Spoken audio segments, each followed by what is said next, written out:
Hello ভাইরা। আসলে দুই দিনের দুনিয়ায় এত বাহাদুরি, এত খুন খারামি, মানুষ মানুষকে মানুষের মতো মানুষ মনে করে না।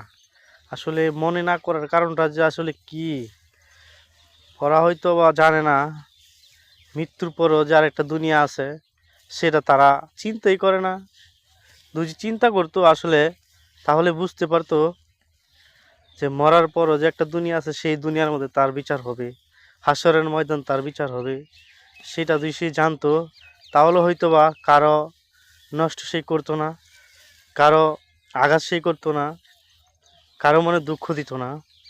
আসলে মানুষ কেন বুঝে না তা জানি না, কিন্তু এই যে কথাগুলো বললাম, এটা কিন্তু বাস্তব কথা, সত্য কথা, এটা মেনে নিতে হবে।